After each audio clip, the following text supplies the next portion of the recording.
I read somewhere that you've only cried once in a Yeah. shoot. What happened there? Where do you hear that? I did a little research. That's a good one. Okay, that was my first big break. That was at the Armory. Uh-huh. And I was Matrix Madeline, very well known, Dawn porn star at the time. Mm-hmm. And she gave me a break. I did one scene for Kink, it was like a transsexual scene. Didn't blow anyone's mind. But she saw some of my stuff and she wanted to give me a chance, and I did it. And she just started single tailing me from in front. Mm-hmm. And they just trusted me that if I don't say my safe word, I'm okay. And then I start crying and still not saying my safe word. And when you finish, people were applauding, and we won a few awards for that one. Oh, that's beautiful. Yeah. What was it about that moment and that pain that brought it out of you? I don't know. I think I'm more sensitive to stingy pain, like most people. And also, I have an affliction about being hit on the front. Mm. But the endorphins were so crazy high, and I wanted to do a good impression, and I was having fun. Yeah. And it was painful, so it was great. How long did the marks last on your body? Do you heal fast? I heal incredibly fast. That one lasted more than 2 weeks, but that has been my record so far. So nothing lasted beyond that. Do you have any scars from sessions or shoots? No. No scars at all, really? No. I had one when a dom was doing an ashtray scene, and she didn't realize that there was one that was over some ashes on my chest that were still lit. Mm-hmm. And by the time we got it out, it had made like a little scar, but it was off after a few years. So Yeah, no it's good marks. for a pain bottom to heal fast, in my opinion. It's useful if you want to get more than one scene a month. Yeah. Mm-hmm. Do you ever do blood play then, since you're quite good at pain? Yes, we can't shoot that. I do that in my private life. Yeah, okay. I really love knife play, needle play, Me too. especially when there's a lot of like red coming out of the body, and especially when it's sort of on the more exquisite, beautiful end of things. I recently did a shoot with a sub where he was strung up, chained up, and then I did like long cuts on his torso on the front and the back, and then like punched the blood out of him.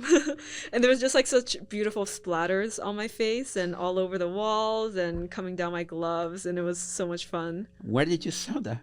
I have my own personal site. Okay. Yeah, so I got a developer to create a site for myself because there's no place to put it. Yeah, that's the only problem. I would love to see a place. I mean, my favorite site really is one called Motherless. Have you heard of that? No, haven't. It's such a shady site that when I send people the link, the browser says, "Danger, can't open this, danger." Yeah. I tried to open in Italy and it says, "Nope." I mean, that's when you know it's a good site. Yes.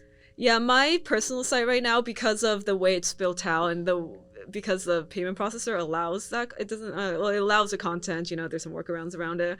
If you Google it, it comes up, but there's a few sites that warns it as a scam site. And, that's when you know it's real. My site also takes Bitcoin for people who don't want to be tracked. And oh, that's awesome. There's that's ways around it. There's definitely ways around it. Yeah, I think that's the future of porn, really, finding a process that can use credit cards to buy and sell cryptocurrency. So you're not buying porn, you're buying cryptocurrency. Mm-hmm. There's some dispensaries that accept credit cards now because that's what they do. They charge a $5 fee, and you can use your credit card to buy pot, which is crazy. Yeah, on my site, you're buying credits, and then you can use the credits to purchase videos or purchase a subscription. They have that system already for porn? That's amazing. Well, for my personal site, the coding is kind of built out in that way. That's But brilliant. I feel like that's where it's going now. Like everyone has their own fan site, and it's just one step away from everyone should be able to build out their own sites and process the payments themselves, and don't take a huge cut or a small cut for payment processors only. Brilliant. Yeah. And Well, can you buy the credits with a credit card? the what? Can you buy the credits with a credit card? Yes, yeah. Oh, There's a credit card, awesome. yeah. So That's awesome. it works out. Kink should have that. They should transition to that platform. I think the perk of me being not a huge company is that I can get away with it. There's less government oversight. I mean, the site can still be taken down, but it would have to be the government sending a very specific letter and notice for me to take it down. That could be it. Although Kink is the only company that I know that can use a credit card system to sell fisting, Mm. and they are the biggest one in fetish. So they let them get away with some stuff, but they are not under the radar. So I don't understand how that works. Yeah, there's a few like coding workarounds, but what would you say like your most taboo shoot has been? Define taboo, right? Yeah, I mean it's a broad question. No, yeah. Well, I don't know. I guess from point of view of what the plot would be, that I was fucking stepdaughters, I suppose. You think that's the most taboo you've ever done? No, Not the horse spit roast that you did. Well, I mean, I was pretending to be a horse. Well, they're pretending to be a stepdaughter. That's true, but we only used the step part once, so I was essentially fucking my daughter. Yeah. I wouldn't say that was my most taboo, but define taboos, right? I mean, being upside down, had a baseball up my butt. That's fun. I don't know exactly what taboo would be. That word doesn't have any meaning for me anymore. Yeah. Okay. I guess like compared to like vanilla conceptions of I mean, yeah, that is a good question. Like, how do you define taboo, right? Like, it's having like a sense of what is acceptable in the mainstream, and then figuring out like what deviates the most from that. And right, I think like a few years ago, like choking, spitting, face slapping, light bondage would be considered BDSM, and now it feels pretty vanilla. Like everyone does it. Like piss play, I think is pretty vanilla. Feet stuff, pretty vanilla. So I suppose when I think about like most type of like, have you ever done any like scat stuff before or full Not on toilet? camera. No, not on camera. Yeah, off camera. Yeah. Yeah, I think that creates such a powerful degradation headspace for some people, but for others, quite intimate. Yeah. Yeah, well, I think I probably did everything that you can do on camera, and most things that you can't do on camera, not on camera. How do you judge what taboo is? I don't know. Nothing offends me. Oh, that's not true. The N-word offends me. Okay, thank God. Okay, we got that on camera. Yeah, fine if anybody wants to use it, if that turns them on. Just I'm not gonna use it if I can help it. You know. Yeah. I had one talent ask me to use it, and it made me very uncomfortable. Oh, really? Was that a like? It was a black talent, friend of mine, really nice guy, but hey, I'm getting paid, so I guess I have to. It's not my brand, really.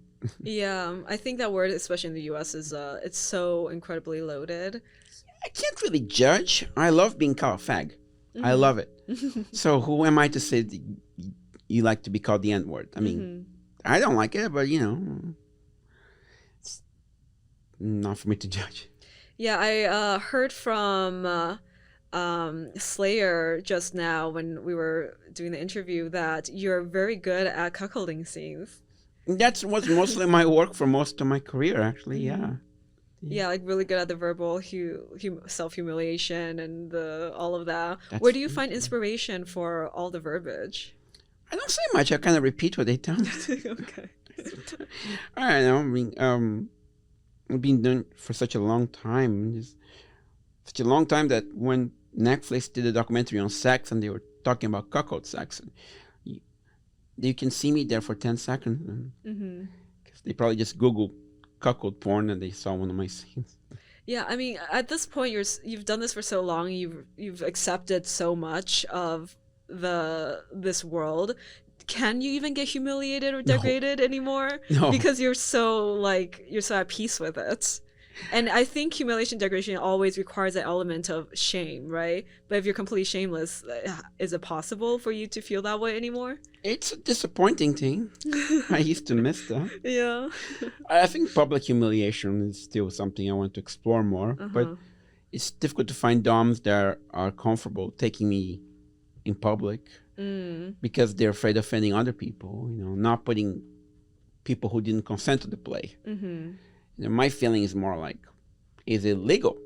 Mm-hmm. Technically, yeah. So the fuck cares? Yeah. What type of public play have you done before? Well, a lot, but a lot of it involving feminization. Mm-hmm.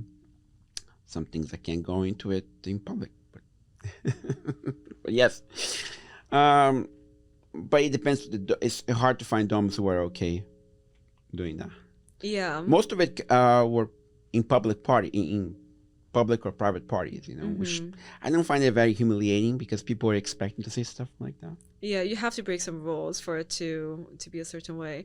I really enjoyed discreet public play. A few weeks ago, I had a sub, basically like masturbate in public, but it's under some coverings, and then made him walk around with like very light covering over his dick. How did you make him masturbate in public?